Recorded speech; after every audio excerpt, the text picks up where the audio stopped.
Good evening बच्चों। आज Saturday की शाम है बच्चों, और थोड़ा मैं नाइन्थ का भी अब स्टार्ट कर रहा हूँ। मैं बीच में सेवेंथ का भी स्टार्ट करूँगा। अब थोड़ा थोड़ा हम अगर आप वीडियो देखेंगे, जैसे मुझे थोड़े थोड़े दिख रहे हैं कि कुछ लोग देख रहे हैं वीडियो को, तो जैसे जैसे आप लोगों का प्यार मिलेगा ये वीडियो और फास्ट होते चले जाएंगे। और जैसे मैंने प्रॉमिस किया है बच्चों आप लोगों से कि एक साल के अंदर आप 6 से 12 तक के वीडियोस देखेंगे, और बहुत ही कॉम्पिटिटिव एग्जाम्स में बारीकियां जो होती है मैथ्स की, फंडामेंटल्स मैथ के कंसेप्ट्स आपके क्लियर होंगे, जो शायद आपको कुछ चीजें कहीं भी नहीं मिलेंगी।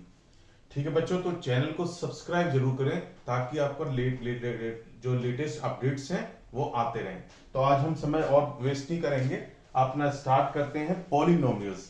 तो अभी तक बच्चों हमने 9th क्लास के लिए पढ़ा हुआ है कि थोड़ा सा पॉलिनोमियल्स मैंने 9th क्लास का पढ़ाया था। आप मेरी सीरीज में जरूर देख लीजिए, क्योंकि बार बार रिपीट कर मैं बहुत शॉर्ट में रिपीट कर भी देता हूं ताकि बच्चे जो 9th वाले हैं वो और ढंग से देख लें उसको। ठीक है, तो कुछ चीजें मैंने लिस्ट आउट कर ली है। वीडियो थोड़ा लंबा हो सकता है, पर मैं I will try to finish the complete polynomials in this video, तो थोड़ा प्लीज लिसन केयरफुली। ठीक है बच्चों, तो सबसे पहले पॉलिनोमियल्स होता क्या है। देखो बच्चों, हमने एक्सप्रेशन पढ़ा था 8th में और इक्वेशन पढ़ी थी। अगर पुराना वीडियो देखेंगे जरूर देखिए, जो 9th के बच्चे हैं वो 8th का वीडियो जरूर देखें ताकि कंसेप्ट उनको शुरू से क्लियर हो जाए। ठीक है बच्चों, तो जो जैसे एक्सप्रेशन क्या होता है, मैंने ये लिखा अगर आपको 3x plus 1, this is an expression.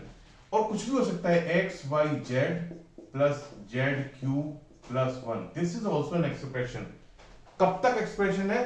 जब तक कि इसके बाहर इज इक्वल टू जीरो नहीं लगा दिया मैंने, और जैसे ही जीरो लगाया तो इट बिकम्स अ इक्वेशन। ये इट बिकम्स एन इक्वेशन अगर यहां जीरो लगाया है, और जब तक जीरो नहीं लगाया बच्चों तो ये एक एक्सप्रेशन कहलाता है।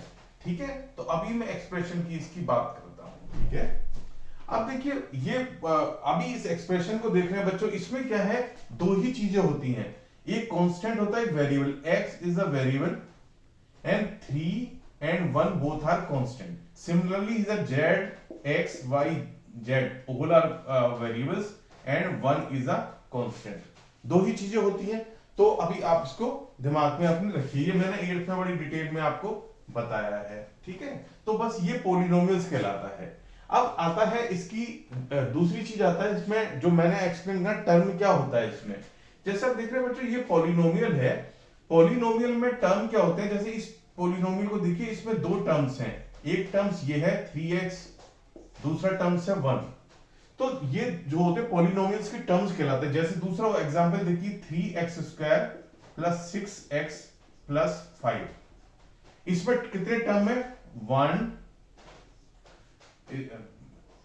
दूसरा है 2 और तीसरा है 3। तो 3x स्क्वायर जो प्लस माइनस साइन से जुड़े रहेंगे, प्लस से या माइनस से नॉर्मली, वो टर्म कहलाएंगे। तो x, और देखिए आप इन टर्म्स की खूबसूरती क्या है, ये अगर थोड़ा गौर से देखें तो ये टर्म्स सारे एक डिग्री में होंगे। डिग्री क्या होती है मैं आगे बता दूंगा। यहां x की पावर 2 है, यहां x की पावर 1 है, और इसे कह सकते हैं x की पावर 0 है। तो ये सारे टर्म्स, अगर मान लो कोई आपको एग्जाम में सवाल पूछ दे, गलती से 2x स्क्वायर और लग दे, और तो पूछे कितने टर्म होंगे बच्चों, तो कभी भी इसमें आप ये मत कर देना 4 टर्म। आप 3 और 2 को तुरंत ऐड कर देना, वो हो जाएंगे 5x स्क्वायर, यहां से 2 हट जाएगा, टर्म 3 रहेंगे, क्योंकि दोनों की पावर x थी, x स्क्वायर थी, तो ये दोनों जुड़ जाएंगे। अब इसमें कोएफिशिएंट कहलाता है वेरिएबल्स का जो डिजिट्स लगा रहता है, न्यूमेरिकल जो वैल्यू होती है यहां पर उसके आगे, जैसे 5 है, कोई नंबर लगा हुआ होगा, that is a natural number. तो ये नेचुरल नंबर जो होगा 5 हो सकता है, और नेचुरल नंबर क्या है, इसको माइनस भी हो सकता है, plus minus, it can be anything, कोई भी रियल नंबर हो सकता है। जैसे मान लो मैंने लिख दिया, मैं पेन थोड़ा बदल लेता हूं, देखो anything can happen, it can be -5/2। ठीक है, कुछ भी हो सकता है, रेशनल नंबर भी हो सकता है, -5/2 प्लस 6/5, ये भी हो सकता है। तो इसमें कोई भी वैल्यू जो न्यूमेरिकल वैल्यू जो आ रही है इसकी वेरिएबल्स के आगे, that is called the coefficient. तो x स्क्वायर का कोएफिशिएंट क्या है? -5/2, और अगर -2 नहीं है तो जो भी इसके आगे वैल्यू लगी हुई है, रियल नंबर जो भी लगा हुआ है, -5 + 5 + 5/2, 3/2, any, it can be anyone. तो यहाँ पर 6/5 और 5 को डालें तो 6 और यहाँ पर 5। तो इसमें कोएफिशिएंट क्या है 5 x स्क्वायर का, 6 x की पावर 1 का, और 5 किसका है। ये भी सवाल बच्चों पूछा सकता है कि 5 किसका कोएफिशिएंट है, तो 1 5 into 1 हो गया एक तरीके से। और 5 1 क्या होता है, x की पावर 0 को हम x की पावर 0 इज इक्वल टू 1। तो 5 किसका कोएफिशिएंट है, x की पावर 0 का। तो ये कोएफिशिएंट कहलाते हैं, ठीक है। और ये पूरी वैल्यू टर्म्स कहलाती है। तो जैसे ऊपर वाले में 3x प्लस 1 है, तो 3 is a coefficient and 1 is a coefficient. ये 3 किसका कोएफिशिएंट है, x पावर 1 का, और ये कितना है, x पावर 0 का, ठीक है। अच्छा, ये हुआ कोएफिशिएंट। अगर कभी कभी एग्जाम में सवाल आ जाता है, अब देखो 3x प्लस 1 हो गया, ठीक है। अब इसी में मैं आपसे बोल दूं कि 3x प्लस 1 था, अगर आपको सिंपल एक ही चीज दे दूं 1, इज इट अ पोलिनोमियल, सवाल पूछ सकते एग्जाम में। Yes, it is a polynomial. क्योंकि अगर ये किसका पोलिनोमियल, देखो 1x की पावर 0 इसको लिख सकते हैं, ठीक है। तो 1 इज ऑल्सो अ पोलिनोमियल। इसकी जगह 5 भी आ सकता है। मान लो कोई पूछे 5 क्या है, 5 एक पोलिनोमियल है। तो जब इसमें वेरिएबल नहीं है, इसमें कोई वेरिएबल नहीं है, इसकी वैल्यू फिक्स की फिक्स है, तो इस पोलिनोमियल को हम लोग कहते हैं कांस्टेंट पोलिनोमियल। जिसमें कोई भी वेरिएबल नहीं हो, उस पोलिनोमियल को हम कहते हैं कांस्टेंट पोलिनोमियल। तो सिंपल अगर उसने दे दिया -3/2, तो ये is it a polynomial, yes it is a constant polynomial, क्योंकि इसमें कोई भी वेरिएबल नहीं है, ठीक है। अब आते हैं हम डिग्री ऑफ पोलिनोमियल।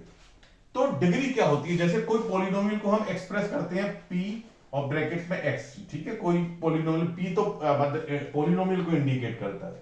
अब जैसे हमने लिखा 3x² प्लस 6x प्लस 2, ठीक है। इस पोलिनोमियल में क्या है, जो एक्सपोनेंट है, आप देखो x की जो पावर लगी हुई है, या ये जो x की पावर सबसे ज्यादा यहां क्या है 2 है, इसके बाद वाले में 1 है। एक्सपोनेंट भी बोल सकते हैं ऐसे, ठीक है। तो एक्सपोनेंट कह दो, या x², जैसे x की पावर 2 बोलते हैं, रेज़ टू द पावर 2। तो ये जो वैल्यू है, हाईएस्ट वैल्यू किसी भी पोलिनोमियल में जो हाईएस्ट वैल्यू होती है, वो उसकी डिग्री कहलाती है। जो x के ऊपर, या कोई y भी हो सकता है, या z में भी हो सकता है, टर्म्स किसी में भी हो सकता है। अगर पोलिनोमियल मिक्स है, मान लो जो आपके x और y दोनों में है, तो उसमें भी जो वेरिएबल की जो हाईएस्ट डिग्री होगी, वो उस पोलिनोमियल की डिग्री कहलाती है। मतलब इसमें x की पावर 1 है, 2 है, और इसे 0 कह सकते हो। इसमें हाईएस्ट डिग्री क्या है, 2। तो इस पोलिनोमियल की डिग्री 2 हुई, ठीक है बच्चों। अगर इसमें z भी होता, ये 2 था, अगर 2 की जगह यहां z होता, तो भी डिग्री जो है x की ज्यादा है, तो इस पोलिनोमियल की डिग्री उसकी 2 कहलाती है, ठीक है बच्चों।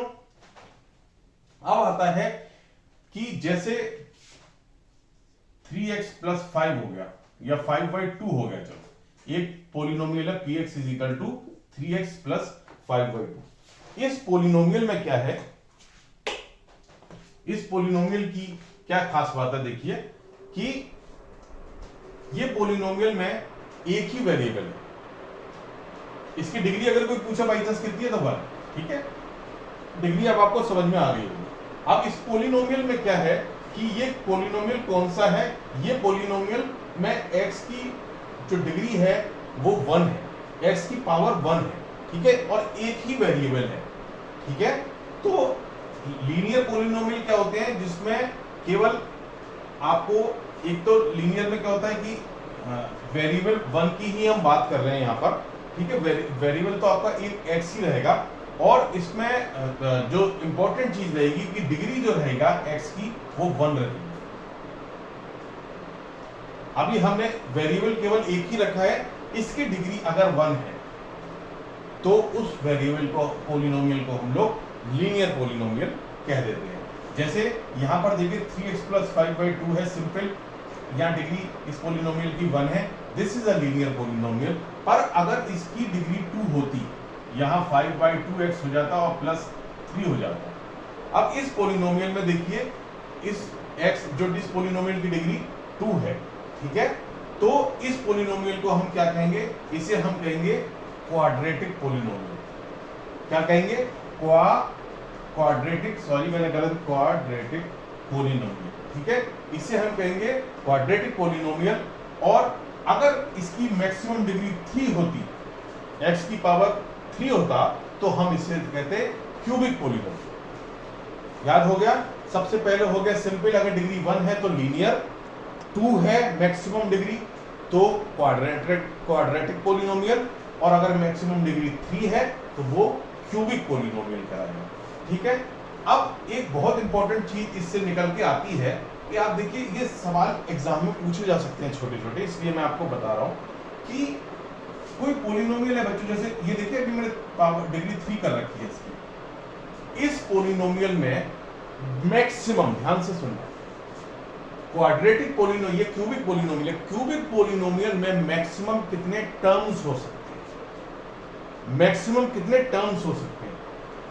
आप देखिए x की, यहाँ x raise to the power q है, 3 है, और देन 5x+2 है। उसके बाद देखिए इसमें कितने टर्म, इस पर क्वाड्रेट मतलब इसमें पोलिनोमियल में केवल 3 टर्म है, देखें ये और ये, क्योंकि ये x की पावर 0 है, ये 1 है, और ये x की पावर 3 है। मैक्सिमम टर्म कितने हो सकते हैं? इसमें एक टर्म और में जोड़ सकता है मैक्सिमम बच्चों, जैसे अभी इसमें हम जोड़ के दिखाते हैं आपको, जैसे 2x² और होता, मतलब हमारा पोलिनोमियल क्या बन जाता, 3x³ plus 2x² plus 5/2x plus 3। अगर ये पोलिनोमियल है, देखो इसमें x³ देन उससे कम आया x की power 2 then x power 1 then 3, ये हो गया हमारा क्यूबिक पोलिनोमियल। इसमें मैक्सिमम टर्म्स कितने हो गए? 4। तो जितनी भी डिग्री होगी बच्चों, अगर क्यूबिक पोलिनोमियल है तो उसकी डिग्री 3 हुई, 3 का मतलब ये मैक्सिमम टर्म एक ज्यादा हो सकता है। क्यों? ऐसे ही अगर क्वाड्रेटिक है तो 3 हो सकते हैं, लीनियर है तो मैक्सिमम टर्म 2 हो सकते हैं। पर कैसे, क्यों? देखिए बड़ा सिंपल है, अगर मैं सिंपल यहां से समझाता हूं, 3x+1 है, ये लीनियर पोलिनोमियल है, इसकी डिग्री हो गई 1, ठीक है, तो इसमें मैक्सिमम टर्म हमने 3x+1, इसमें 3x भी पोलिनोमियल है, 1 भी एक पोलिनोमियल है, तो इसमें 3x प्लस ऐसा भी तो हो सकता है बच्चों, 3x plus 1x plus 3 plus 7/2। भाई इसमें तो 4 टर्म हो गए और डिग्री है 1।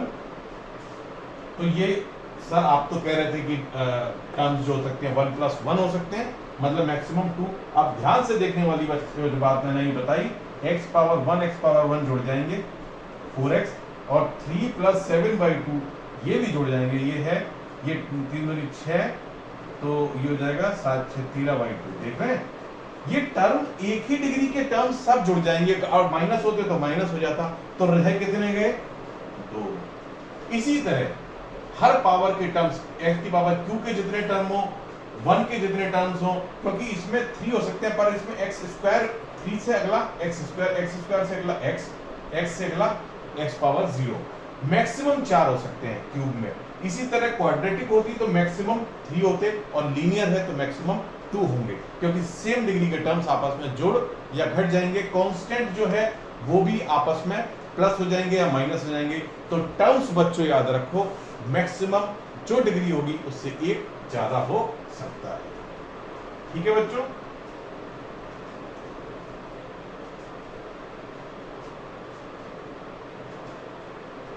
एक और जरूरी चीज देखिए, यहां पर मैंने क्या लिखा है, ax² plus bx plus c, abc तीनों कांस्टेंट है। जैसे जो वैल्यूज मैंने दे दी एक तरीके से abc मान लो, जैसे 3x² 5/2 प्लस 3, ये abc है। यहां मैंने लिखा हुआ a is not equal to 0, क्योंकि अगर a 0 हो गया तो इसकी x² भी खत्म, ये टर्म ही डिग्री एक कम हो जाएगी। तो इसलिए अगर कोई पूछे कि भाई ये एक पूछ सकता है सवाल कि ये एक क्या है, हम कहेंगे क्वाड्रेटिक है पोलिनोमियल। अगर क्या इसमें a power 0, a is equal to 0 हो सकता है? नहीं, अगर क्वाड्रेटिक है तो 0 नहीं, क्वाड्रेटिक अगर a 0 करेंगे तो ये बन जाएगा लीनियर पोलिनोमियल। तो a will not be equal to 0. That is why I have put this. इसी तरह से बच्चों आप देखेंगे यहाँ मैंने लिख दिया है कोई भी पॉलिनोमियल जो डिग्री n होती है तो कैसे लिखते हैं a n x power n a n minus 1 x raised to the power n minus 1 a n minus 2 x raised to the power n minus 2 dash dash dash dash a1 x power n plus a0.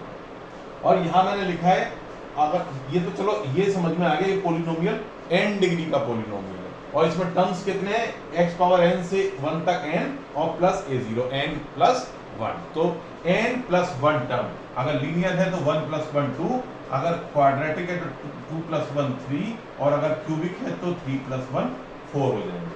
ठीक है. तो अब एक important चीज देखिए यहाँ पर ही अगर मैं कह दूं कि a n से लेकर के a n minus 1 a1 a0 मतलब किसी इक्वेशन में जितने भी कोएफिशिएंट्स हैं सारे के सारे जीरो हो जाए. इवन जो लास्ट में होता है a0 को भी इन्होंने a1 को इन्होंने छोड़ दिया. अगर मान लो मैं कह रहा हूं an से लेके a1 तक सब जीरो हो जाए केवल a0 रह जाए तो क्या होगा. देखो उसमें क्या है मैंने अगर a0 रह गया जैसे लास्ट में सारे कोएफिशिएंट जहां x की पावर थी वो सब जीरो हो गए तो एक कांस्टेंट लास्ट में रह जाएगा. अगर होगा तो अगर है उसमें इक्वेशन तो एक कांस्टेंट तो उसे हम क्या कहेंगे कांस्टेंट पॉलिनोमियल. ठीक है. और अगर उसमें जो है अगर इस जैसे होता है मतलब उसमें अगर एक सारे जीरो कर दिए ए आज थोड़ा ये भी ढंग से नहीं चल रहा है ए एन माइनस 1 और सारे a1 तक सारे जीरो हो गए तो आपका क्या बचा केवल a0 बचा. a0 की वैल्यू भी अगर जीरो है तो कुछ भी नहीं बचा वो सारा जीरो हो गया. ठीक है. और ये भी पॉसिबिलिटी है कि a0 ना हो. अगर a0 रह गया और तो a0 इज अ कांस्टेंट तो वो कांस्टेंट पॉलिनोमियल कहलाएगा. ठीक है. अब आगे चलते हैं हम यहाँ लिखा है जीरो ऑफ अ पॉलिनोमियल.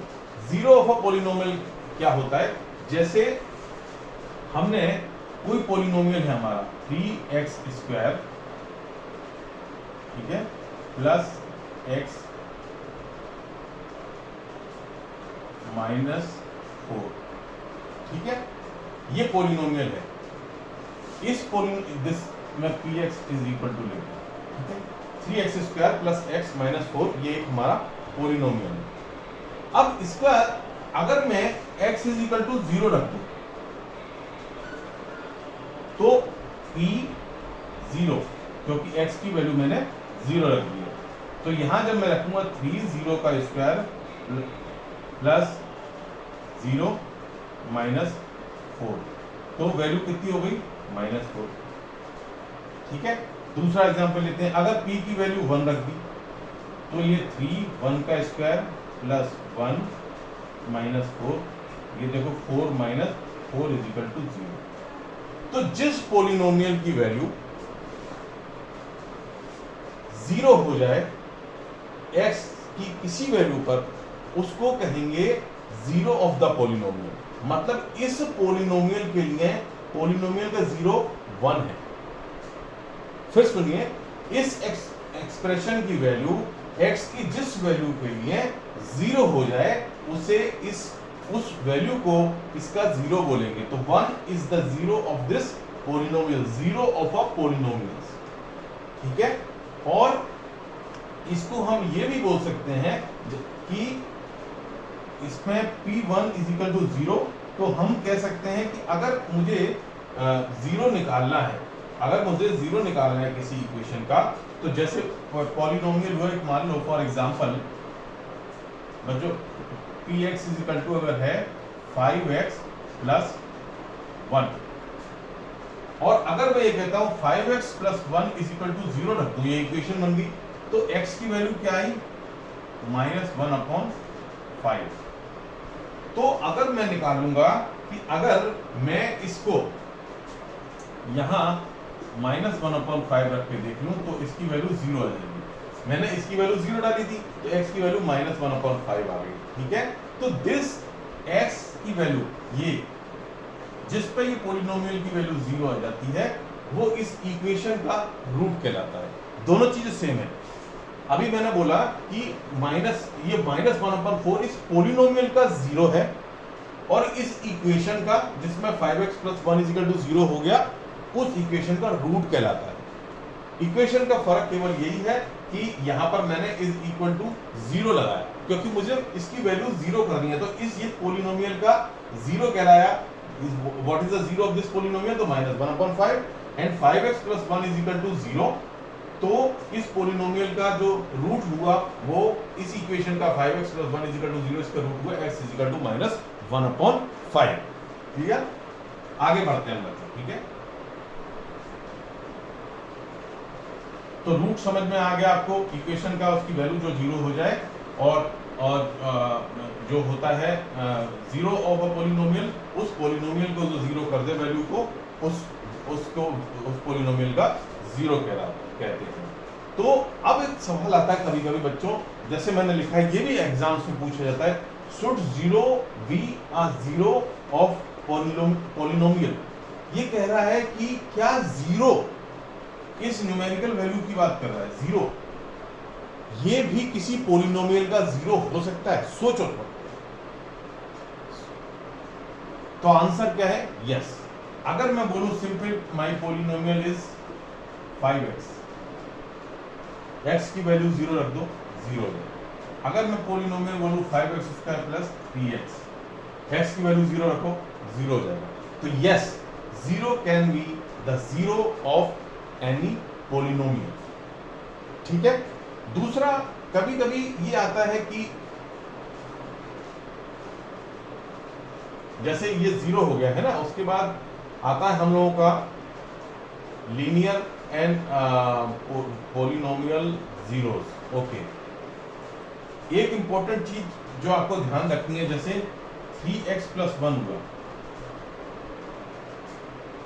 ठीक है। अगर ये भी सवाल पूछा सकता है कि इसके कितने 0 हो सकते हैं, how many zeros are possible, maximum how many zeros are possible for this polynomial, जिसकी डिग्री क्या है? 1। तो बड़ा सिंपल है बच्चों, इसको 0 के बराबर रखेंगे, x की वैल्यू -1/3 आ गई, इसके अलावा कुछ नहीं आएगा। x की वैल्यू अगर -1/3 रखेंगे यहाँ पर इस पोलिनोमियल में, तो इसकी वैल्यू 0 आ जाएगी। तो इसमें केवल एक ही वैल्यू संभव है, लीनियर इक्वेशन में केवल एक ही संभव है। ठीक है। अगर मेरा होता इक्वेशन, उसने जनरल दिया, मान लो 3x² + x, ठीक है। अब ये पूछ रहा है कि मैक्सिमम जो x की वैल्यू कितनी हो सकती है, तो क्या मतलब एक से ज्यादा भी हो सकते हैं 0? तो यस, एक से ज्यादा भी हो सकते हैं 0। ठीक है। अब वो कैसे हो सकते हैं, देखो, फॉर एग्जांपल अगर मैं यही बोलूं, if your polynomial is x² - x, ठीक है, दिस इज योर पोलिनोमियल। इसमें x की वैल्यू 0 रखेंगे तो भी 0 आएगा, x की वैल्यू 1 रखेंगे तो भी 0 आएगा। तो इसके दो 0 हो गए, 0 और 1, तो 2 भी हो सकते हैं, एक से ज्यादा भी हो सकते हैं। ठीक है। अगर मान लो और भी दे सकता है, मान लो उसने आपको एक्सप्रेशन भी दे सकता है, जैसे ये एक्सप्रेशन ही दे दिया होता, या ऐसे दे दिया, मान लो कि यहाँ 2 और लिख दिया, x² - 2x, ठीक है। अब इसमें देखो, एक तो 0 सिंपल 0 पर हो जाएगा, इसकी वैल्यू आप 1 रखोगे तो 1 - 2 0 नहीं होगा, पर 2 रखोगे तो 2 का स्क्वायर -2 × 2, यहाँ 4 - 4 and is again equal to 0। तो यहाँ 0 और 2 हो जाएंगे 0 इस पॉलिनोमियल के। तो यस, एक से ज्यादा हो सकते हैं, और एक्सप्रेशन दे दिया तो निकाल भी सकते हैं हम। कैसे निकालेंगे? बहुत सिंपल होता है, अभी आगे आपको बता देंगे, पर जैसे x² - 2x = 0 रख दो, जो इक्वेशन है भाई निकालना है हमें। x देखो कॉमन है बच्चों, और x - 2 ऐसे लिख सकता हूं। तो इस इक्वेशन की अगर x की वैल्यू 0 रख दूंगा तब ये सब 0 हो जाएगा, और x - 2 = 0 रखूंगा तो x = 2, तो 2 रख दूंगा तो 2 और 2 - 2 0 हो जाएगा। अगर x - 2 = 0 कर दूंगा तब भी ये 0 हो जाएगा, क्योंकि दोनों मल्टीपल है, और x की वैल्यू 0 रख दूंगा तो भी 0 हो जाएगा। तो 0 और 2 एक से ज्यादा पॉसिबल 0 है, हो सकते हैं पॉलिनोमियल, ठीक है। तो ये चीजें फंडामेंटल्स हैं जो मैं आपको धीरे धीरे बता रहा हूं 9th क्लास के हिसाब से, ठीक है बच्चों। अब आते हैं फैक्टर्स ऑफ पॉलिनोमियल, ठीक है, कि फैक्टर्स उसमें और ऊपर से मल्टीपल क्या होता है, ठीक है। जैसे एक एग्जांपल है, मैंने यहाँ लिखा भी था, जस्ट आपको रिमाइंड ताकि मुझे याद रहे क्या है। मान लो 12 इज इक्वल टू क्या होता है 2 इंटू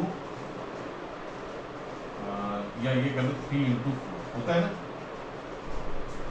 तो ये 3 और 4 क्या कहलाते हैं 12 के फैक्टर्स, और 3 और 4 का मल्टीपल क्या हुआ 12, सब छोटी क्लास में आपने पढ़ा है।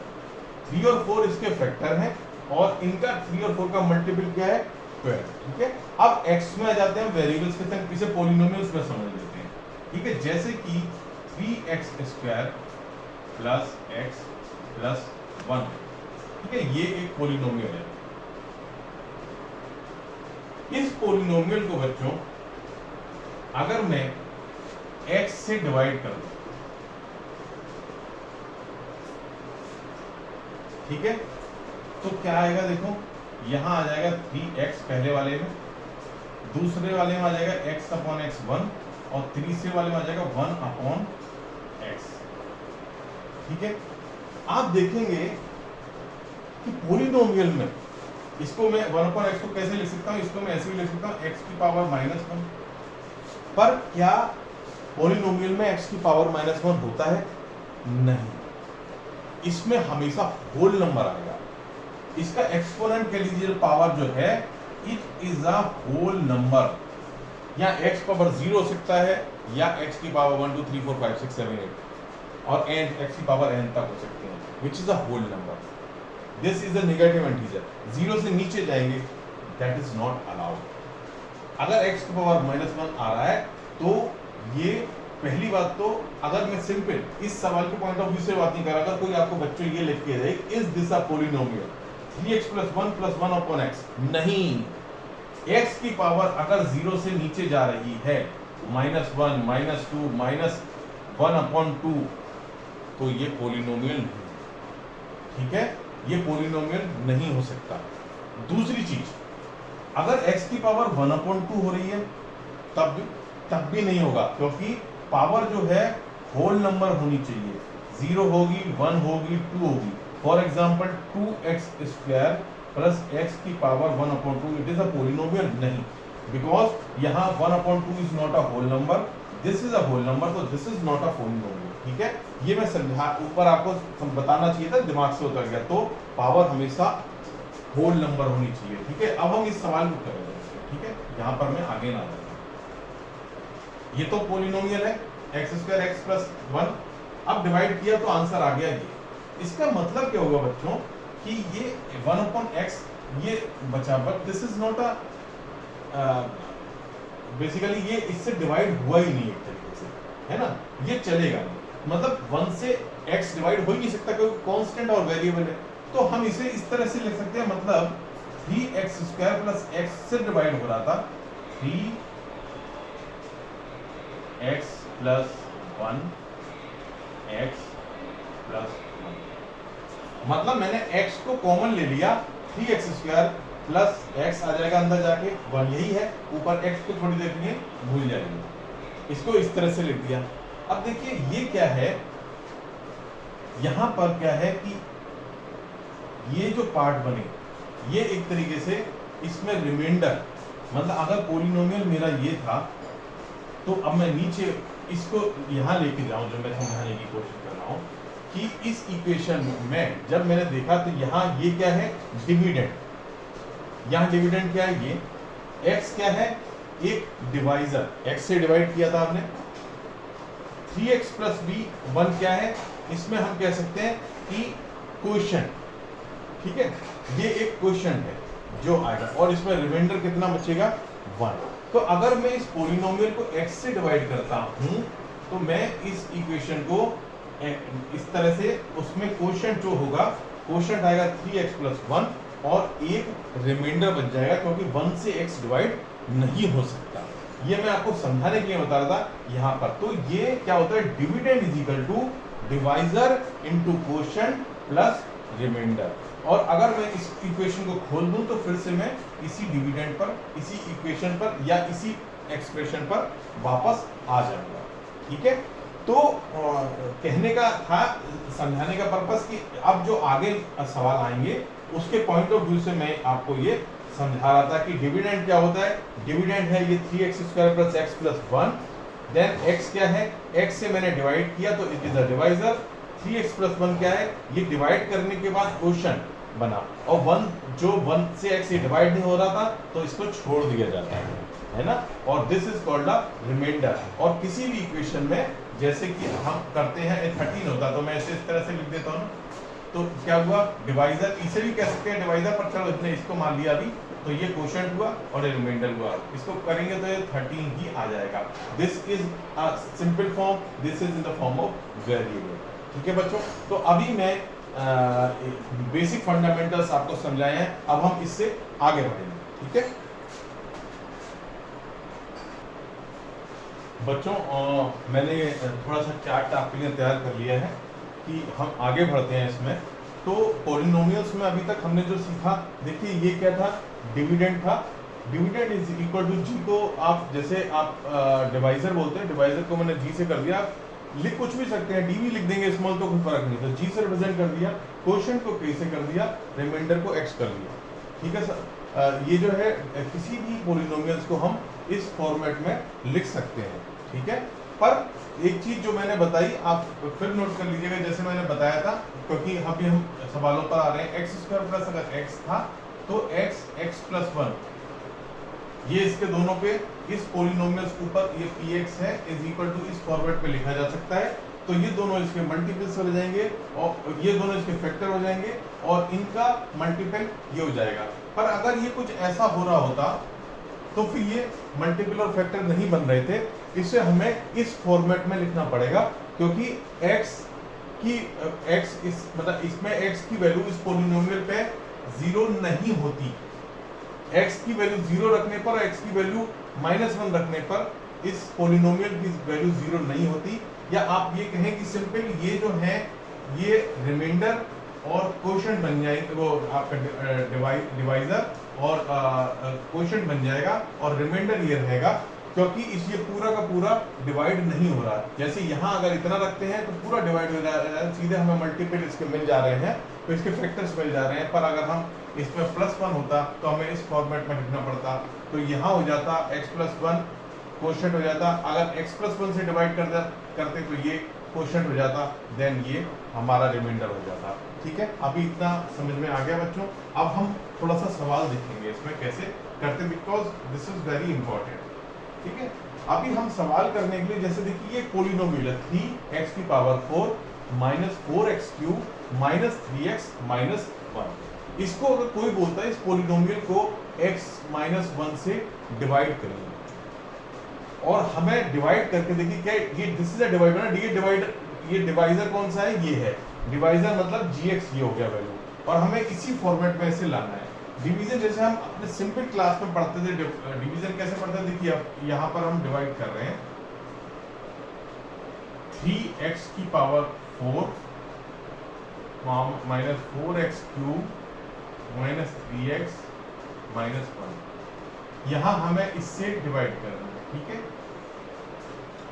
अब देखिए कि क्या ये हो गया डिवाइजर, ये हो गया डिविडेंड। अब क्या आता है, देखिए सबसे पहले हम इसकी हाईएस्ट पावर, देखिए x की पावर 4 है, यहां है x, तो अगर मैं सबसे हाईएस्ट वाला टर्म पकड़ूंगा, मतलब मैं सिंपल क्या करूंगा, 3x की पावर 4 को x से डिवाइड करूंगा। फिर से देख लीजिए, पहला टर्म x है, 3x की पावर 4 डिवाइड किया, कितना आया 3x की पावर 3। तो मतलब ये हुआ कि अगर मैं इसको इधर ले जाऊं तो 3x की पावर 4 बन जाएगा। तो मतलब 3x की पावर क्यूब का मल्टीप्लाई अगर मैं इसमें कर दूं दिखाने के लिए ये, तो पहला टर्म तो यही आ जाएगा और दूसरा टर्म आ जाएगा -3x क्यूब। ठीक है, ये हमने लिख दिया, या साइन इसमें से घटा दिया। घटाने के बाद क्या हुआ, जैसे हम नॉर्मल डिवीजन में करते हैं, ये कट गया टर्म, ठीक है, यहाँ माइनस का 4x³ था, यहाँ प्लस का 3x³ है, तो -x³ बच गया, ठीक है। अब उसके बाद -3x -1 हमने ऊपर से उतार लिया, पूरा का पूरा उतार लेते हैं। अब हम क्या करेंगे, देखिए यही मेथड जो हमने यहाँ लगाया है फिर से हम लगाएंगे कि इसका पहला टर्म क्या है -x³ और इसका पहला टर्म क्या है x। तो करूंगा डिवाइड तो कितना बचेगा -x²। तो अगर -x² में यहां कर दूं, इसका मल्टीप्लाई यहां कर दूं तो -x³ बनेगा, और उसके बाद माइनस और माइनस प्लस हो जाएगा, -x² से जब मल्टीप्लाई करूंगा तो प्लस हो जाएगा और प्लस का x² बनेगा। फिर से देख लीजिएगा, हमने पहले टर्म्स को दोबारा से किया, पहले टर्म्स को बराबर ले आते हैं तभी जाकर के वो हट पाएगा। अब ये कट जाएगा इससे, फिर क्या बचेगा हमारा माइनस हाईएस्ट डिग्री को पहले लिख देंगे, ये वाला -x² -3x -1, ये बच गया हमारा। अभी देखिए और डिवीजन होगा कि नहीं, बिल्कुल होगा, और डिवीजन इसमें बिल्कुल होगा, क्योंकि ये डिवीजन कब तक चलेगा अभी पता चल जाएगा, ठीक है। एक और इम्पोर्टेंट चीज आने वाली है, यहाँ -x² है, यहाँ x है, -x² को x से डिवाइड किया तो -x आ गया, तो अब हमने -x लिख दिया, ठीक है। -x को इससे किया -x² आ गया, और माइनस माइनस प्लस हो गया तो +x आ गया, ये दोनों कट गया साइन चेंज करने पर, ये -3x ये -x, तो यहाँ मैं लिख लेता हूँ -4x आ गया और -1 आ गया। -x² + x minus minus cut गए, ये प्लस रहा तो ये माइनस हो गया साइन घटाने के बाद, -4x -1 जैसे नॉर्मल डिवीजन में होता है। अब क्या करेंगे भाई, अब आप देखो अभी भी और जाएगा, यहाँ बचा, यहाँ पर x को अगर -4x को x से डिवाइड करूं तो -4 आता है, तो मतलब -4 बार और जाएगा। तो इसको किया -4 × x -4x और -4 -1 +4 हो गया, यहाँ साइन बदले, ये कट गया, अब रह गया -5, ठीक है। अब देखिए बच्चों, इसकी डिग्री जो है, इसको x⁻0 लिख सकते हैं, इसकी डिग्री मतलब ये कांस्टेंट हो गया, यहाँ क्या है वेरिएबल, इसकी डिग्री 1 है, इसकी डिग्री 0 है x⁻0। अब मैं इससे जब डिग्री कम हो जाएगी इसकी और डिवाइड नहीं कर पाऊंगा, मेरा मतलब है इंपॉर्टेंट चीज जो मैंने बोली थी पहले भी बताई थी कि जब तक मुझे डिवाइड करना है, जब तक कि मेरी इसकी डिग्री रिमाइंडर की इस पोलिनोमियल से x-1 से कम ना हो जाए। यहाँ डिग्री 1 है, यहाँ डिग्री 0 है, अब नहीं करूँगा। अगर यहाँ -5x फिर आता, फिर डिवाइड करता, मैं फिर डिवाइड करता, and I will keep on dividing until unless the degree of this remainder becomes less than the degree of the divisor। तो यहाँ पर इससे कम हो गई, -5 आ गया, अब मैं इसको बंद कर दूंगा, तो मेरा आपका इस पर रिमाइंडर क्या रहा, -5 रहा, ठीक है। तो इसी तरह से हम लोग इसको करते चले जाते हैं तब तक कि जब तक कि हमारा डिवीजन आ नहीं जाता। तो अब दूसरी चीज ये आती है कि आप इसको लिखेंगे कैसे। भाई आपने डिवाइड तो कर दिया, पर डिवाइड करने के बाद उसको आप करेंगे कैसे, ठीक है। अब अगर मैं चाहूं कि इस सवाल को जो यहाँ आया है इसको इस फॉर्मेट पे लेके आना चाहूँ, तो क्या लिखूंगा, देखो px क्या था हमारा, ये तो पूरा हो गया, और डिवाइड इजिकल टू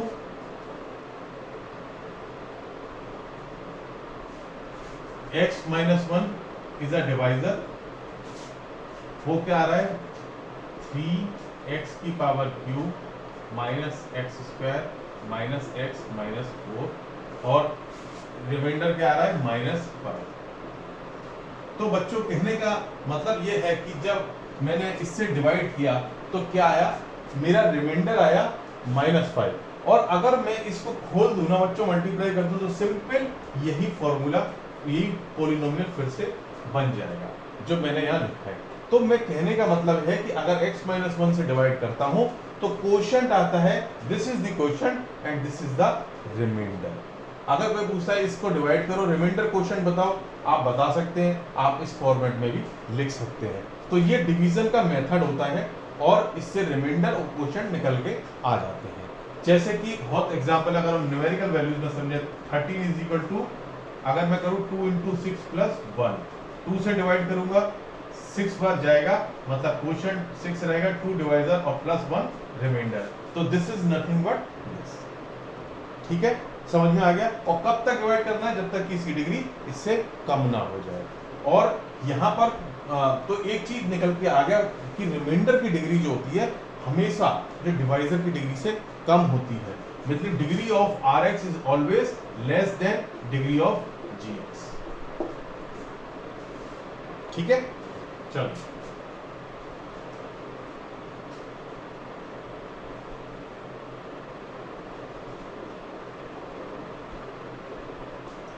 यहां तक हमने कर लिया, ताकि थोड़ा ब्लैक बोर्ड साफ कर दे, ताकि आप लोगों के लिए आगे के सवाल इजी हो जाए देखना।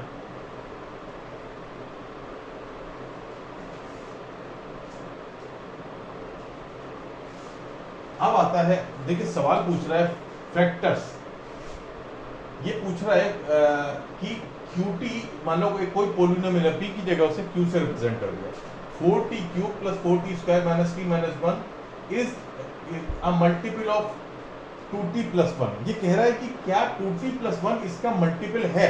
बहुत सिंपल सी चीज है, अगर 2t प्लस 1 इसका मल्टीपल है तो इसको में कुछ रिमाइंडर ही नहीं बचेगा।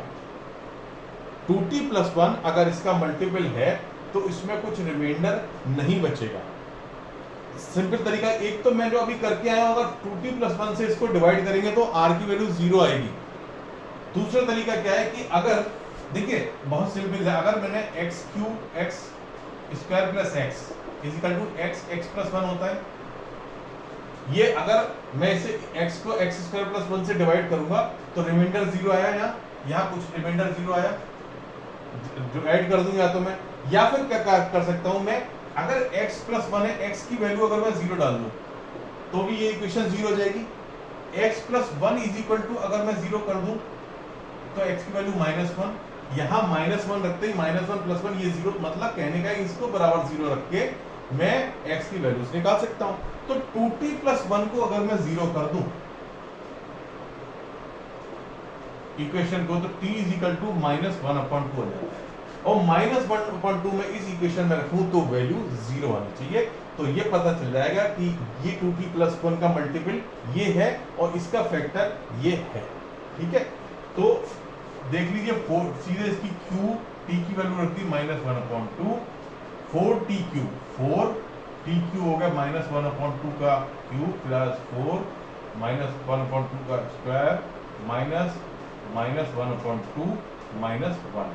ठीक है, अब ये हो गया 4 अपॉन माइनस हो गया सीधे -8 माइनस ये प्लस हो गया 4 माइनस प्लस, ठीक है, ये देखिए ये हो गया -1/2, ये +1, ये +1/2, ये -1 प्लस 1 माइनस में हाफ, ये इसको कट दो 0 आ गया। तो ये प्रूव हो जाता है जब ये इक्वेशन की वैल्यू 0 आ गई कि ये इसका मल्टीपल है, this is a multiple of this, और ये कह सकते हो कि इसका फैक्टर, ऐसे ही पूछ सकता है इसका ये फैक्टर है। ठीक है, समझ में आ गई ये वाली बात। आगे बढ़ते हैं।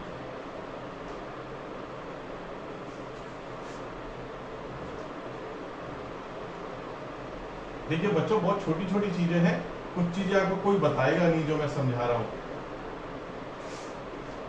अब आता है कि एक सवाल है, देखिए समझने का, एग्जाम में पूछा जा सकता है, इसलिए मैंने इसे लिखा है यहाँ पर, r(x+2) and x2x+4 both these are factors of x3 + 3x² + 5x+6। बहुत सिंपल सी चीज है, x+2 अभी हम कर गए हैं, +2 = 0 रखें, x की वैल्यू -2 हो जाएगी। मैं फटाफट करता हूँ, x की वैल्यू जैसे इसमें -2 रखता हूँ तो ये हो गया -8, यहाँ रखता हूँ प्लस 3 है, एक्स स्क्वायर हो जाएगा 4, माइनस 2 का स्क्वायर 4 हो जाता है प्लस 12, और यहाँ हो जाएगा 5 इंटू माइनस 2 माइनस 10, और यहाँ आ जाएगा प्लस 6। ठीक है, तो ये सीधे हो गई वैल्यू किसकी, मान लो इसको p मान लो, p x माइनस 2, तो यहाँ पर हो गया सीधे इजिकल टू ये माइनस 8 माइनस 18 हो गए प्लस 18 हो गए इजिकल टू 0 हो गया। तो ये तो पता चल गया कि x प्लस 2 इसका फैक्टर है। दूसरा क्या है, 2x प्लस 4, एग्जाम में ऐसे सवाल आते हैं, 2x प्लस 4 इसका फैक्टर, आप फिर निकालने बैठ जाएंगे, वहां समय नहीं होता। आप देखिए इसमें और इसमें क्या है, 2x plus 4 is nothing but 2 common लेने के बाद x plus 2, और x plus 2 ऑलरेडी मल्टीपल है, सॉरी ऑलरेडी फैक्टर है, x plus 2 इसका फैक्टर है, और 2x plus 4 का फैक्टर x plus 2 है। तो जैसे ही मैं x बराबर माइनस 2 रखूंगा ये ऑटोमेटिकली 0 हो जाएगा, तो ये ऑटोमेटिकली इसका फैक्टर बन जाएगा। तो both x plus 2 and 2x plus 4 are factors of this. ये सवाल ऐसे आ सकते हैं। ठीक है, आगे बढ़ते हैं।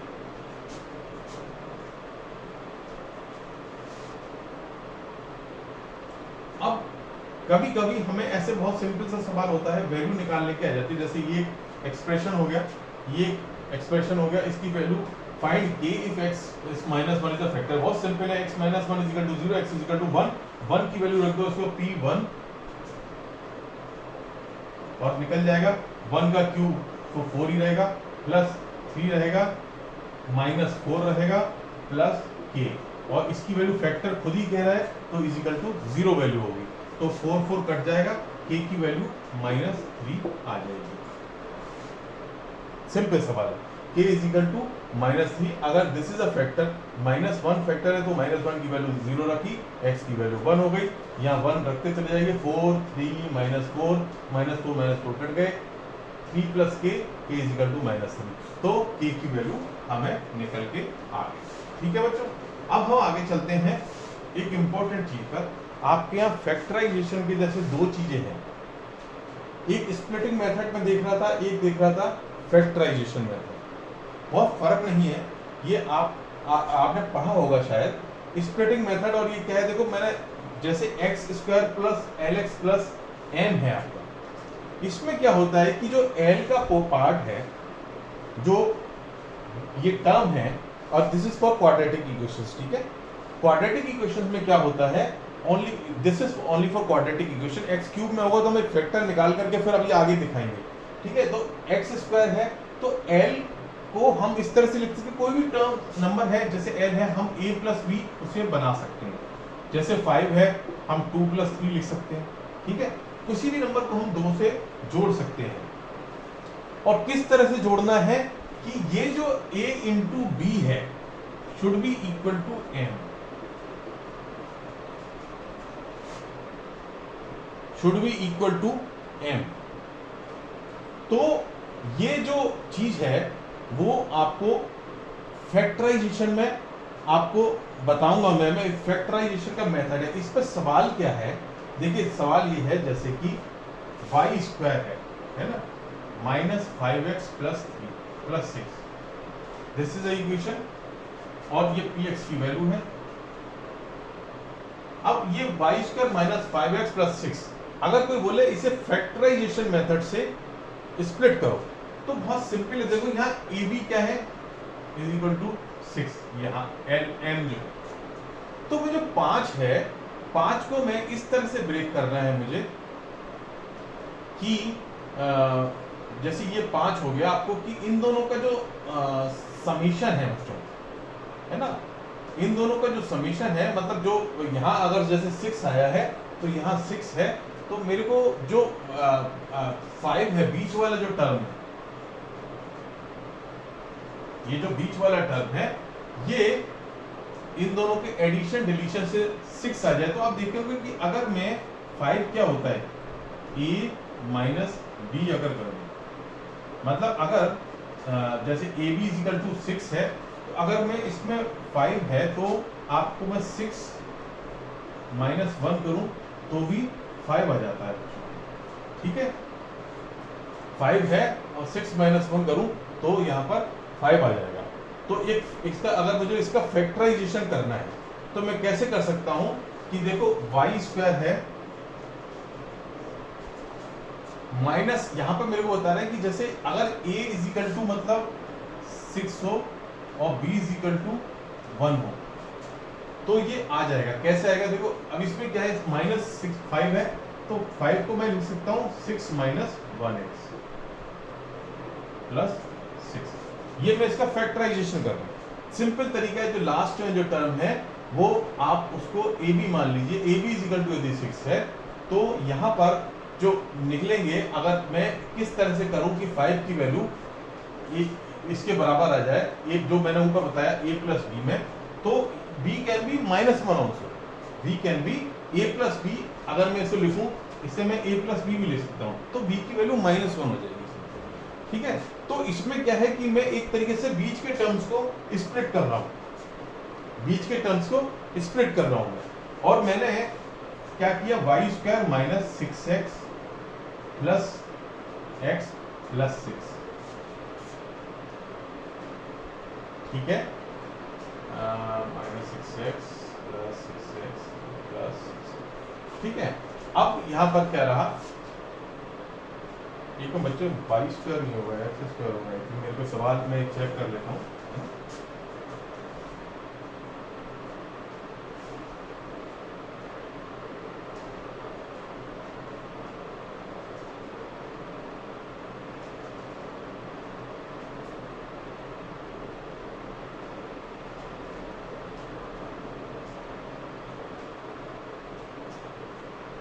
हाँ ये सॉरी, ये इसको चाहे x कर लीजिए या इसको आप y करिए तो ये 5y हो जाएगा। ठीक है, तो और ये जो है आपका माइनस वाई प्लस 6 हो गया। ठीक है, तो ये x स्क्वायर हो गया। और यहाँ पर एक और चीज़ है जो माइनस 5x प्लस 6।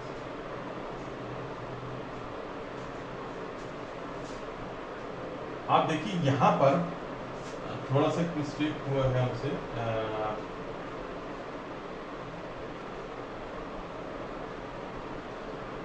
यहाँ 5 है, तो मैं वही सोच रहा था कुछ, यहाँ 5 x square minus 5x plus 6। ठीक है, 6 ही है। मैं देखिए कुछ आपको दिखाना चाह रहा हूँ, x square minus 5x plus 6। अब आप देखो यहाँ पे मैंने स्प्लिट किया, मैंने 6 माइनस 1 रखा, पर आप देखो क्या इससे कुछ हो पा रहा है। यहाँ कोई भी फैक्टर अगर मैं x कॉमन ले रहा हूँ तो यहाँ x प्लस 6 आएगा या x माइनस 6 आएगा, मतलब ये ठीक नहीं है जो हमने किया। यहाँ 6 1 से काम नहीं चलेगा। पर हम कैसे लिख सकते हैं, a और b को हम 6 इंटू 1 हमने किया था, हम इसको कर सकते हैं 2 इंटू 3 भी कर सकते हैं। अगर मैं इसको 2 इंटू 3 कर दूंगा तो आप देखिए क्या हो जाएगा, तो ए बी को हम लिख सकता हूं 2 प्लस 3। तो मैं 5 को यहां पर 2 प्लस 3 भी कर सकता हूं। जब मैं इसे 2 प्लस 3 करूंगा तो यहां तो एक्स स्क्वायर माइनस 2x और यहां आ जाएगा माइनस 3x। अब देखो बच्चों, अगर मैं x को इधर कॉमन लूंगा तो आ जाएगा x माइनस 2 और 3 को कॉमन लूंगा तो x माइनस 2। इसमें नहीं हो रहा था 6 तो मैं इस पे जाऊंगा। ठीक है, और ये जो मेथड होगा ये x माइनस 2 इन दोनों से कॉमन आ जाएगा और x माइनस 3 इधर आ जाएगा। तो इसको मैं इसकी जगह लिखता हूँ, मतलब X square minus 5x plus 6 is equal to X minus 2 और x माइनस 3। ये स्प्लिट करके मैंने कर दिया। ठीक है, ये आपका स्प्लिट मेथड एक है। और उसमें कुछ जो मैंने यहाँ लिखा है एल और एम, जैसे A B is equal to यहाँ पर हो गया 6 और a plus B is equal to हो गया, कैसे 6 हो गया तो 2 इंटू 3, तो a की वैल्यू 2, इसकी वैल्यू 3। और अगर हमने 6 1 से करा तो नहीं आ रहा था, वो आपको दिखाने के लिए था, पर 2 और 3 से हम देखेंगे तो हमें देखना पड़ेगा कि कैसे आ रहा है। और भी देख सकते हैं एक और सवाल स्प्लिटिंग मेथड से, जैसे ये वाला सवाल किया हमने, है ना। इस सवाल में आप करके देखिए स्प्लिटिंग मेथड क्या है, ए बी की वैल्यू क्या है, इसमें ए बी की वैल्यू क्या है? अब देखिए यहाँ पर क्या है, एक्स स्क्वायर था बच्चों, यहाँ क्या है, कुछ आगे लगा हुआ है, इसका कुछ कोएफिशिएंट दिया हुआ है। इसको हम यहाँ जो हमने समझाने की कोशिश करेंगे आपको क्या होता है। जैसे सिंपल देखिए, ये इक्वेशन, ये तो इस तरह की इक्वेशन थी जो आपको बता दी। अब इस तरह की इक्वेशन हो सकती है A X square plus B X plus C. आप देखिए जैसे हमने x माइनस 2 और x माइनस 3 आया था, इसी से हम इसको समझाने की कोशिश कर रहा हूँ, इसलिए मैंने बाद में लिया इसको। हम जनरल टर्म में से P x plus Q R x plus S लिख सकते हैं, क्योंकि इसमें सब कवर हो जाएगा। मतलब अगर p की वैल्यू 1 2 3 कुछ भी हो सकती है, r की वैल्यू 1 2 3 कुछ भी हो सकती है, तो ये इससे आ गया। और q और s की वैल्यू जैसे यहाँ माइनस है तो इस तरह सकते हैं, मतलब जनरलाइज में ऐसे कर सकता हूँ। तो अगर मैं इसको खोलूं तो क्या बनेगा, देखो बच्चों, यहां बनेगा p, ठीक है, r x square plus Q R x, अभी x बाहर में सीधे ले लूंगा, और S P x plus Q x, ये आ सकता है। तो क्या हुआ, जो मैं कहना चाह रहा था कि पी आर, देखिए Q R plus S P is equal to, यहां क्या है, बी, ये इज इक्वल टू बी, और ए और सी की वैल्यू पता है। अगर मैं इस दोनों को multiply, A C is equal to क्या है, देखिए P R into Q S, या ये कह लीजिए उल्टा कर लीजिए, P R into Q S क्या है, देखिए P R into Q S क्या है, देखिए P R into Q S. तो अगर मैं इस चीज को समझना चाहूं आपसे कि P R into P S यही है ना बच्चों, देखो A into C, P R और क्यू एस क्या है, पी आर और Q S is equal to A into C. इस फॉर्मेट से अगर मैं समझूं, ए इंटू सी है, तो ये कह रही है simple, this is nothing but this, कि हमने यहां पर क्या किया, लास्ट टर्म को देखा, पर अगर यहां पर x की जगह कुछ और होता कोएफिशिएंट, तो मैं क्या करता, तो मैं यहां पर बच्चों AC मल्टीप्लाई करता उसका, उसके बाद जो AC आता, उसके बाद जो AC आता, जैसे यहां पर आया है QR, QR अगर हम देखें, देखो क्या है, जैसे QR है ना, अगर यहां देखें ये AC हो गया है ना, और इसमें देखो आप क्या है, QR और SP। तो एक तरीके से यहां क्या है, QR इंटू PS, इस तरह से भी है ना, और इन दोनों का समेशन ये है, इन दोनों का समेशन ये है। दोबारा से देखिए, यहां ये लिख दिया, इसको खोल दिया, इन दोनों को मल्टीप्लाई किया, AC आ गया, और AC में ही QR और PS छुपे हुए हैं। QR और PS क्या है, मेरा का समीशन ये है। तो ये इक्वेशन इसकी जनरलाइज फॉर्म है कि यहाँ जो a है, ax स्क्वायर, उसकी वैल्यू, a की वैल्यू 6 कर दी गई है, a की वैल्यू नीचे वाले सवाल में 1 थी। तो मेरा कहने का मतलब क्या है, जो मैं आपको समझाना चाह रहा हूँ, कि इस तरह से ही सवाल करना है। जैसे अगर स्प्लिटिंग मेथड से कोई पूछ रहा है, तो अब मैं स्प्लिटिंग मेथड से नीचे वाले सवाल को आपको बताता हूँ, ऊपर वाले सवाल को, कि वो कैसे होना है। जैसे 6x स्क्वायर है प्लस 17x प्लस 5, इसे कोई कहे कि स्प्लिटिंग मेथड से करेंगे, तो इसको ये सीधा px हो गया। अब यहाँ AC, इसको मान लो लिख दिया हमने, अगर इसको इस तरह से हम फॉर्म में लिखते हैं ax square plus bx plus c, तो AC इज इक्वल टू क्या हुआ, 6 इंटू 5 इज इक्वल टू 30। और अगर b है, b को मुझे AC हुआ, ठीक है। अब b को मेरे को इस सवाल को देखिए 30 है, अगर 30 का फैक्टर मैं करूं, 30 क्या होता है, देखो बच्चों, यहां मुझे 17 देखना है, उन दोनों का समेशन 17 के बराबर आना चाहिए। वो समेशन माइनस की फॉर्म में माइनस करके भी हो सकता है। जैसे 30 क्या होता है, देखो अगर मैं करूंगा 10 इंटू 3, मैं कैसे भी करके 17 ही ला सकता 10 और 3, पर अगर मैं करूं 15 इंटू 2 a इंटू सी, तो देखो यहाँ पर क्या है कि 15 और 2 को जोड़ के मैं 17 ला सकता हूँ। तो बस मुझे यही मैंने पकड़ लिया। अब मैंने क्या किया, आप 15 इंटू 2 फैक्टर है, तो this can be written as 6x square plus 15x plus 2x plus 5। तो x कॉमन ले लिया, ये हो गया 6x square plus 15 plus 2x plus 5, और यहाँ हो गया इसको लग दो 3 कॉमन ले लो आप इसको, तो हो गया 2 और ये हो गया 5। ठीक है, ये हो गया 2x प्लस 5 दोनों से निकल आया, और 3x प्लस 1 यहाँ 1 भी मान सकते हैं।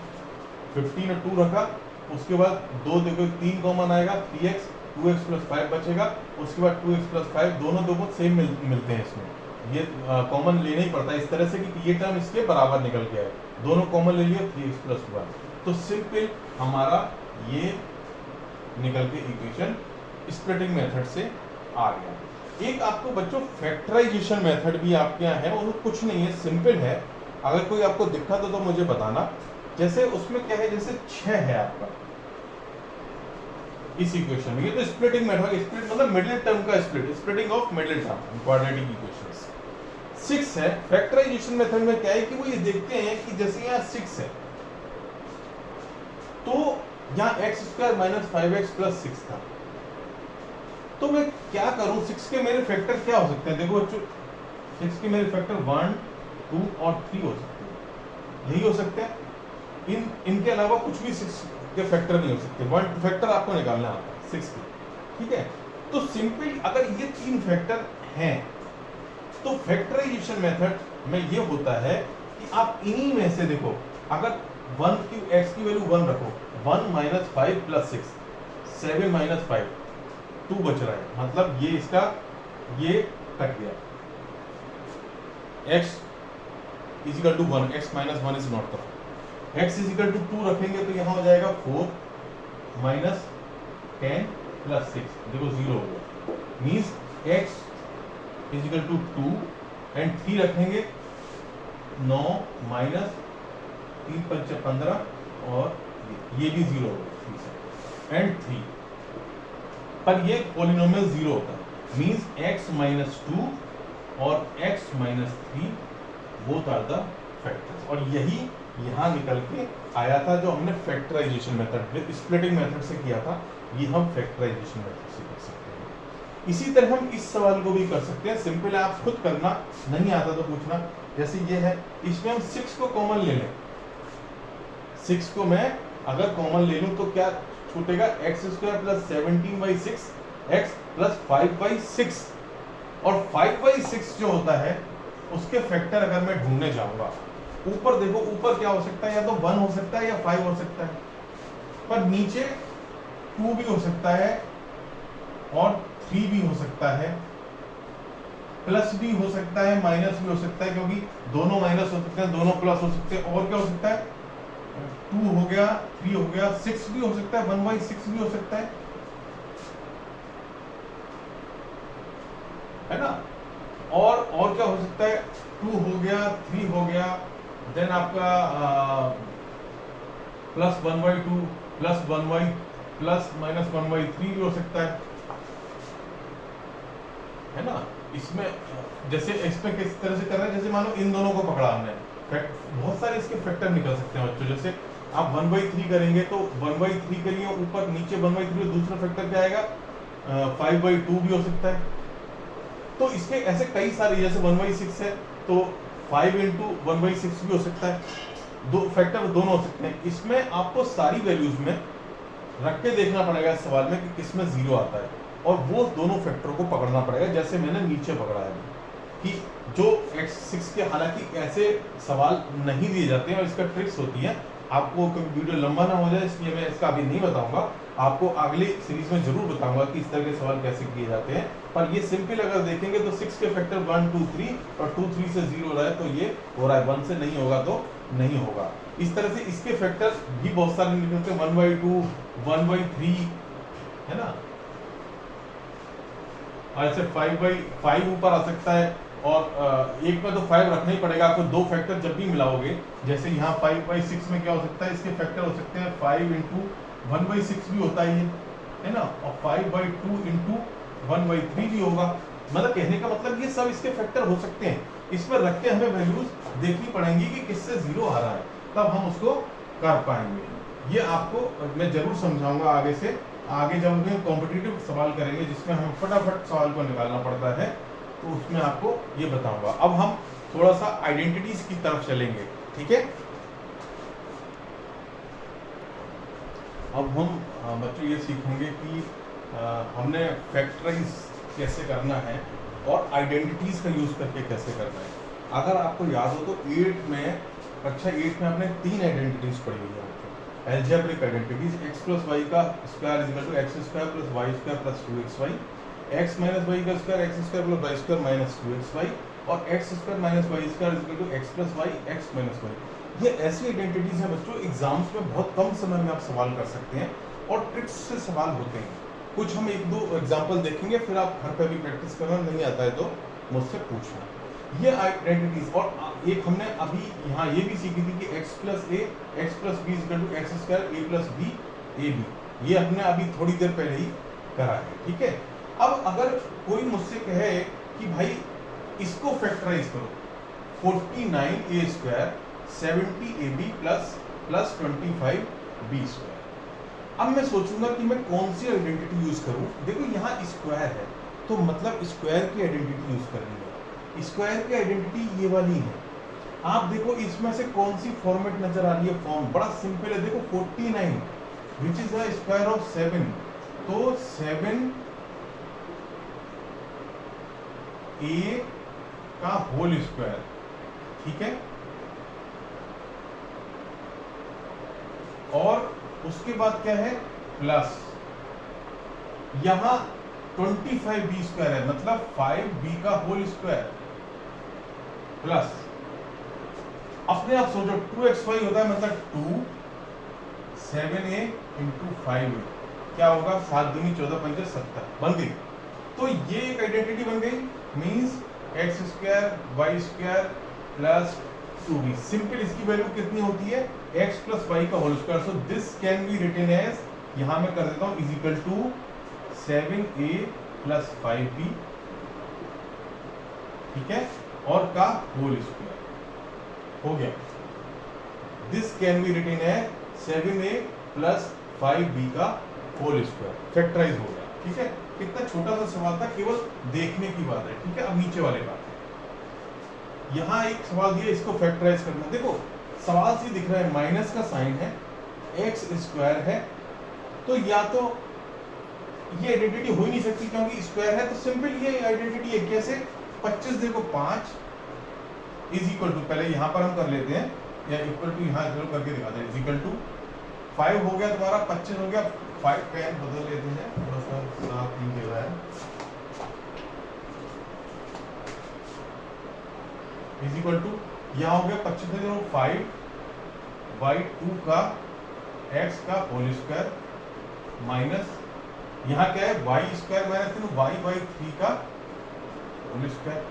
और this can be written as, ये कैसे लिख सकते हैं, a + b a - b 5/2x + y/3 और 5/2x माइनस,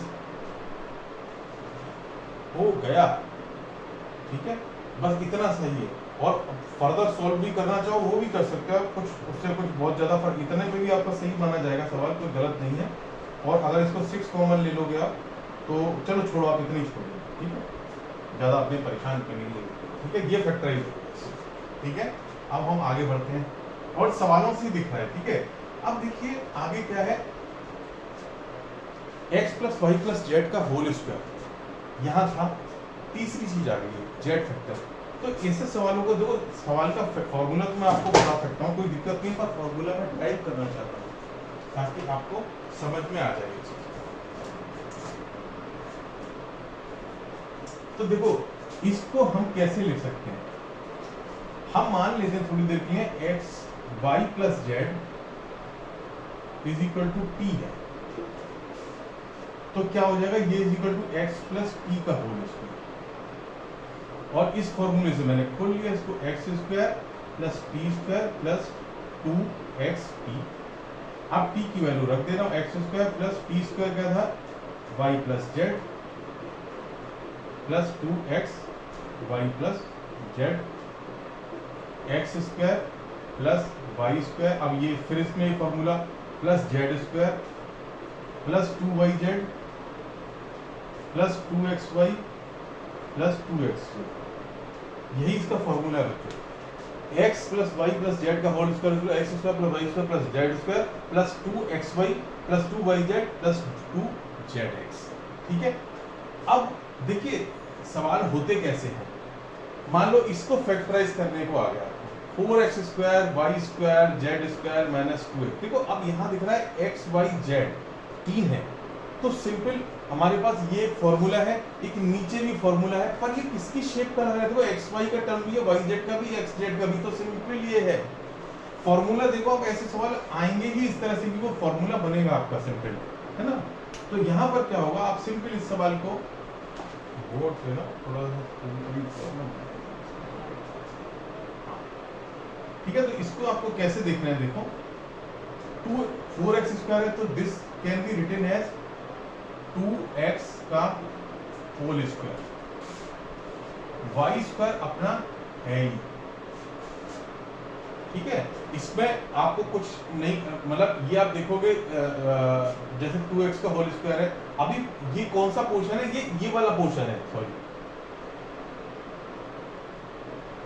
इस तरह से समझो आप, देखो ये वाला पोर्शन है ना, तो यहां सही लिखा था 2x का होल स्क्वायर, दोबारा से समझो, plus Y square plus Z square.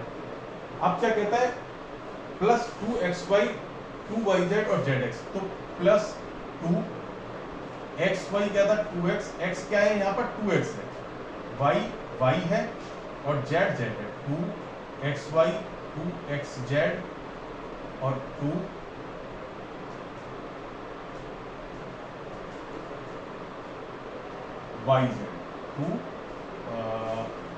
2yz 2y और z ऐसे है। अब देखिए इंपॉर्टेंट है, क्या आपको ये इसके बराबर लग रहा है, नहीं लग रहा है ना, ये तो बराबर है, ये बराबर, ये बराबर, यहाँ देखो एक्स वाई में क्या 2 तो है, साइन बदल रहा है, और हमारा फॉर्मूला कहता है +2, तो हम किसमें छिड़खानी कर सकते हैं, हम देखो हम या तो इसको क्या करेंगे कि यहाँ -2x कर दें, अगर हम यहाँ -2x करते हैं, देखो हम यहाँ अगर -2x करते हैं तो हमारा -4xy हो गया, तो हमें यहाँ पर भी माइनस करना पड़ेगा x जेड में, तो अगर हम x में यहाँ माइनस करेंगे तो यहाँ देखेंगे कि यहाँ 4x जेड है, यहाँ आ जाएगा -4x जेड, यहाँ +4x जेड है, मतलब माइनस में यहाँ ही रखना है, तो माइनस साइन हमें कहाँ रखना है, y की जगह।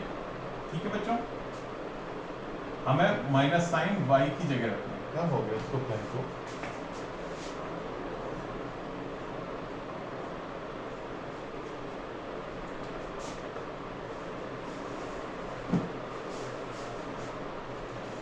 है ना, कभी कभी प्रॉब्लम करता है क्योंकि पूरे भरे हुए थे। इसमें हम y की जगह हमें माइनस का साइन रखना है, हमने यहाँ रख दिया, ठीक है, उसका नीचे चलाने पर सही चलता हो नहीं। ठीक है, यहाँ पर क्या है कि आप देखिए यहाँ -y रख देंगे तो हमारा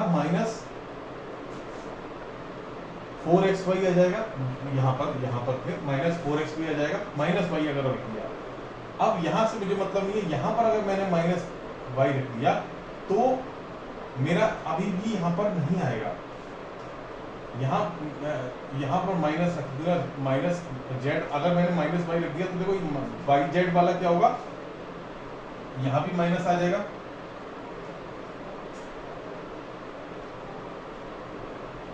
तो ये -yz आ जाएगा, ये -4xy आ गया, और यहाँ क्या था, अगर y और xz क्या था, प्लस में था, तो ठीक हो गया। मतलब मुझे करना क्या है कि यहाँ पर -y रख देगा,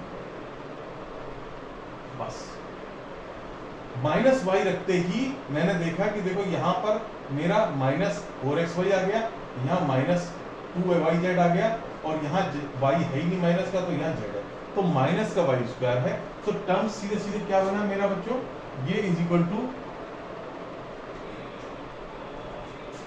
पहला टर्म बना x plus Y plus z 2x minus y, ठीक है, क्योंकि मेरा प्लस वाई यहाँ पर माइनस वाई है, प्लस जेड, और दूसरा क्या, और इसका क्या बना, इसका होल स्क्वायर।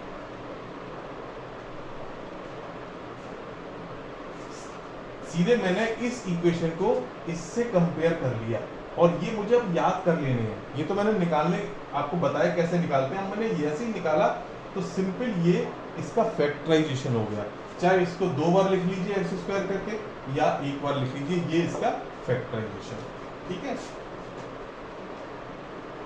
मतलब सवालों से ही हमें पता चल जाएगा। अगर मुझे ये याद है, अगर मुझे ये याद है कि मेरा फॉर्मूला क्या है, तो मैं निकाल लूंगा।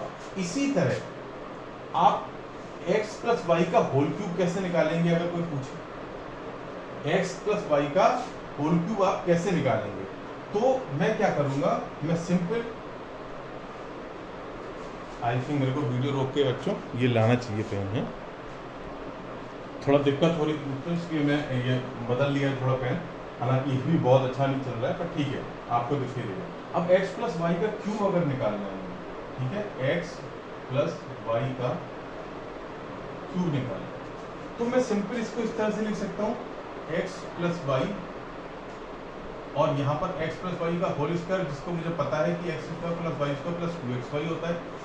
अब मैं सिंपल इसको मल्टीप्लाई कर दूंगा, तो क्या आ जाएगा, तो पहले x से कर दो, x cube plus x y square plus 2x square y plus y x square plus y cube plus 2x y square, ठीक है। तो ये हो गया x cube plus y cube plus x y square, और यहाँ पेयर बन गया तो 3x square y plus 3y x square हो गया, और यहाँ क्या हो गया, x cube plus y cube plus 3xy common, और x प्लस, ये इसका हो गया x प्लस वाई का whole cube is equal to x cube plus y cube plus 3xy x plus y. अब ये आपको याद हो जाना चाहिए। इसी तरह से अगर आप इसको खोल लेंगे x माइनस वाई का होल क्यूब का, तो इसका फॉर्मूला क्या आएगा, x माइनस, यहाँ x माइनस वाई का whole cube is equal to आएगा X cube minus Y cube minus 3xy x minus Y, निकाल के देखिए।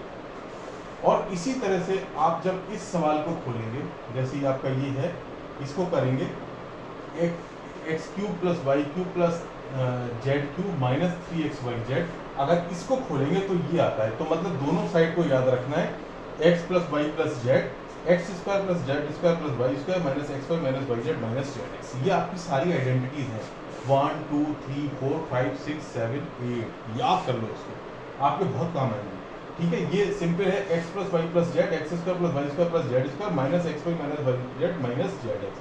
ये X cube minus Y cube minus 3xy X minus Y Y, और ये ऐसे सारे प्लस में, और ये हमको पता ही है, ये क्या बना, एक्स क्यूब, ये एक्स स्क्वायर में तो स्क्वायर में आएगा, simple x square plus Y square, ये वाला जो x plus Y plus Z का होल स्क्वायर जो हमने अभी निकाला था फॉर्मूला, सिंपल उसका फॉर्मूला वही है, x square plus Y square plus Z square plus 2xy plus 2yz plus 2zx, ठीक है। अब एक सवाल और देख लेते हैं, जैसे मान लो आपको ये आ गया सर, इवेल्युएट 104 की पावर क्यूब। सबसे पहले तो देखना है पावर कौन सी है, क्यूब, मतलब हमारा जो फॉर्मूला लगेगा या तो ये लगेगा या ये लगेगा। इतना छोटा सवाल है, ये लंबा वाला फॉर्मूले की जरूरत नहीं है इसमें। तो सिंपल कैसे करना है, 104 को हम क्या लिख सकते हैं बच्चों, 104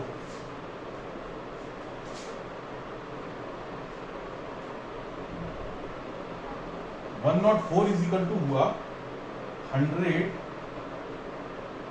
प्लस 4।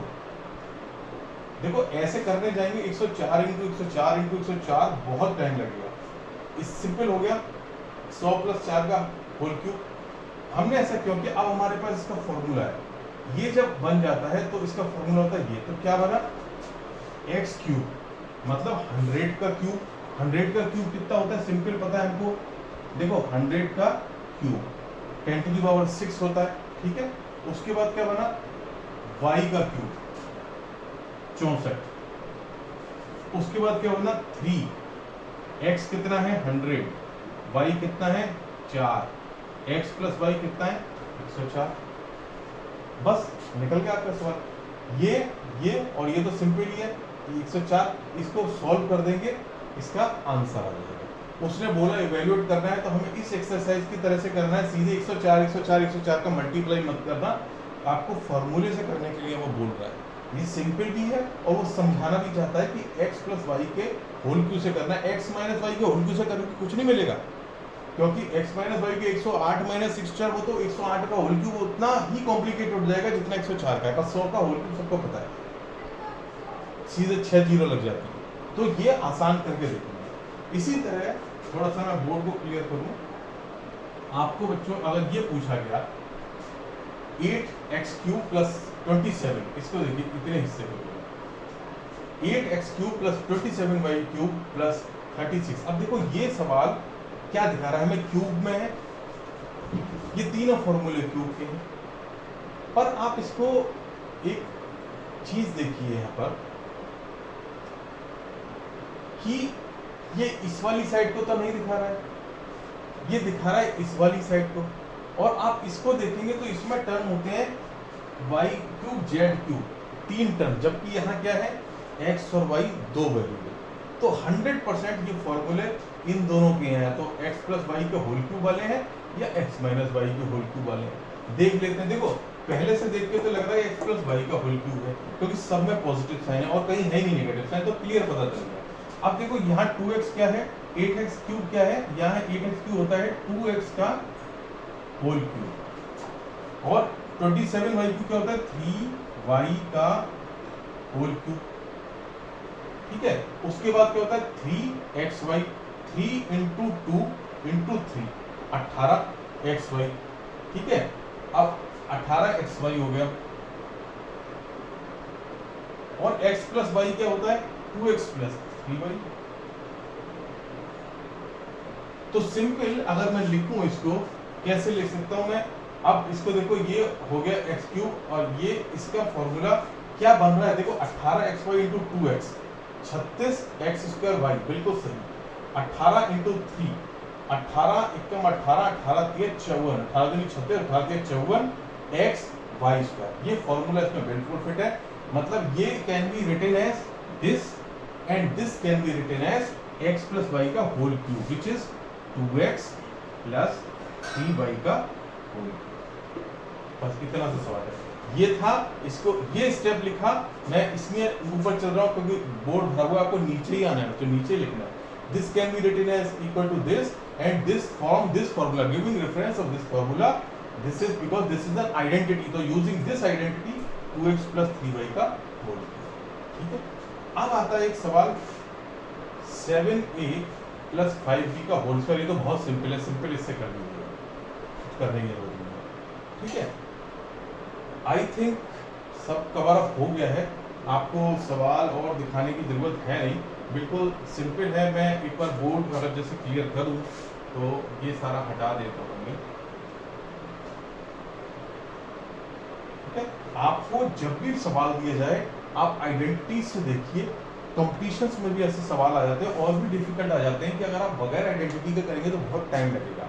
अगर आपको आइडेंटिटी याद है तो उन्हीं कुछ 4 जवाब दिए होते हैं उसमें ABCD, उन्हीं में से कोई सवाल का जवाब होता है, तो वो इस तरह से करेंगे जैसे क्यूब है, आपको देखना है तो दिख रहा है, आपको सवाल ही दिख रहा है, a cube plus b cube plus 2ab a plus plus जैसे a cube plus b cube वाला फॉर्मूला हमें दिख रहा है सिंपल, इसमें x cube minus y cube वाला, x cube minus y cube minus 3xy x minus y, ठीक है, 2xy x माइनस y, ठीक है। तो इसी तरह से हमको सवालों को करना है, और अगर हम इस तरह से सवाल, और एक आइडेंटिटी ये भी होती है आपकी, है ना, ये भी एक आइडेंटिटी होती है, तो कभी कभी सवाल इस आइडेंटिटी की फॉर्म में भी आ जाते हैं या इस साइड की आइडेंटिटी की फॉर्म में भी आ जाते हैं, तो आपको सीधे फॉर्मूले को पकड़ लेना है, और जब इसको खोलेंगे तो यही आएगा, ये 8 आइडेंटिटी है बच्चों, ठीक है। तो आपको इनका ध्यान रखना है। तो एक्स प्लस वाई का होल क्यूब का आइडेंटिटी क्या रही, एक x cube plus y cube plus 3x y x plus y, और वो क्या रहा है एक्स माइनस वाई का whole cube x cube minus Y cube minus 3x y x minus y. एक हो गया आपका एक्स प्लस वाई का प्लस जेड का होल स्क्वायर, इसको हमने सिंपल निकाल के बता दिया, x square plus Y square plus Z square plus 2x y 2y z and 2x z. एक ये आइडेंटिटी हो गई, 3 ये 8 आइडेंटिटी है।